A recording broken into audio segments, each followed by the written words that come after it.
everybody, what's up? It's Angela here, and today I'm going to be telling the story of my experience having a pilonidal cyst.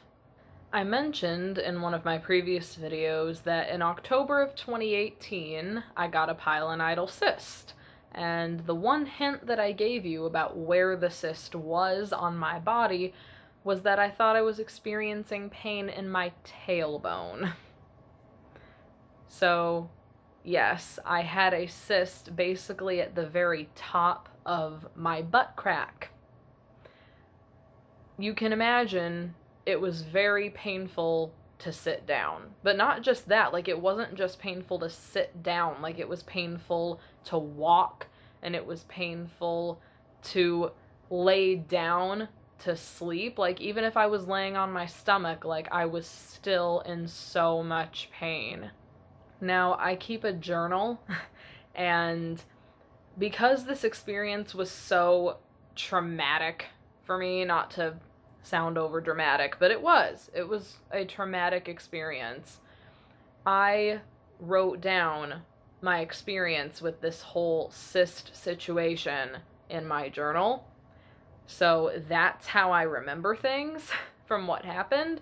So I'm gonna read some excerpts of what I wrote in my journal about this experience and make some comments here and there.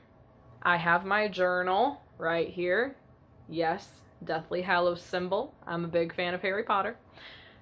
But anyway, so what it says in my journal is the days leading up to the 15th of October, I felt slight pain in my tailbone area.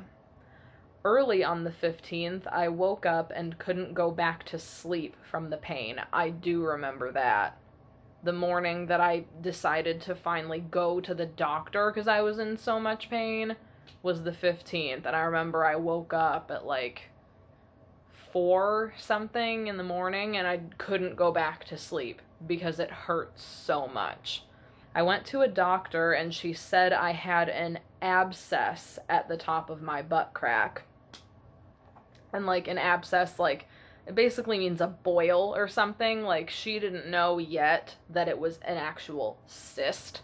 I got an antibiotic and pain meds and had to do sitz baths with Epsom salt to get it to drain. Oh gosh, yeah. So basically, I had to fill my bathtub with water and sprinkle in Epsom salt. And I had to sit in there for like a half hour at a time, I think, on my bottom with the area submerged. And I had to do this, I think, twice a day, if I remember correctly, to try and get my, what we thought was a boil at the time, to drain, you know? And, you know, we hoped that with the combination of doing that and with me taking antibiotics and then pain meds so that I could at least get some sleep, would do the trick. But, as I'm about to read you, that was not the case. Let's see, what happened next? Oh, a week later, on the 22nd at my follow-up appointment, she said it got bigger and I had to go to a surgeon or the ER that day to have it drained. So either way, yeah, I was going to be, my abscess or whatever was going to be slit open and drained by either a surgeon or somebody in the emergency room. So, that's what you want to hear, right? I ended up having to go to the ER, and the process was the most pain I've ever felt, even with 2 doses of morphine. Let me tell you, like, they gave me morphine before they slit my cyst open to drain it, but even though they had me on morphine, the pain that I felt having that thing drained is the most pain that I have ever experienced in my entire life.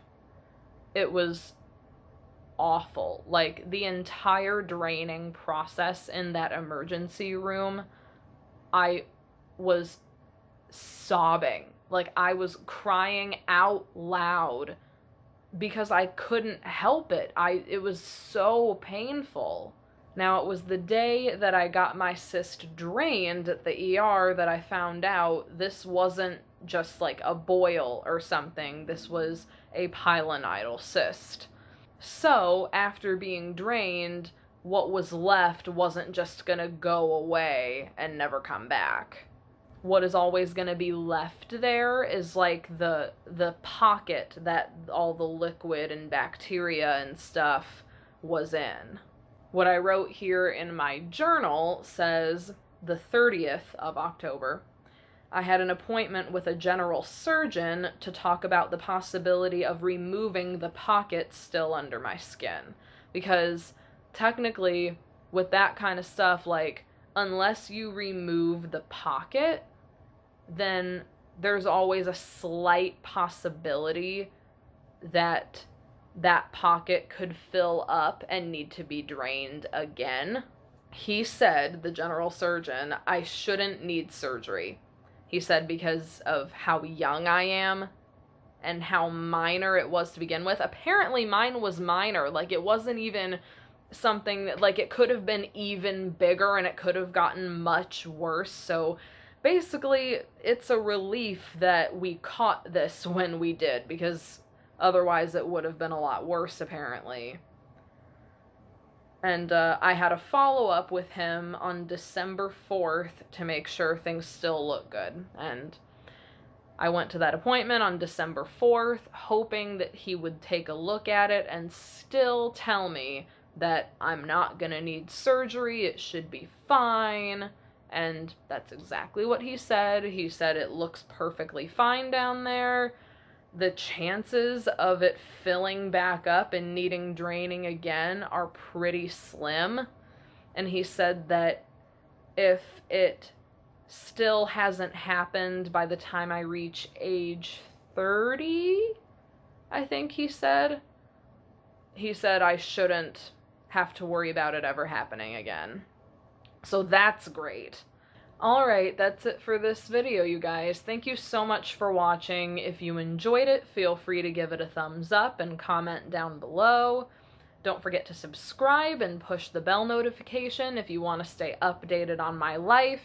And if you want to stay even more updated on my life, don't forget that my social media usernames are down below if you want to follow me on Twitter, Instagram, or Snapchat. That's it. So until next time, I'll catch you guys later. Bye-bye!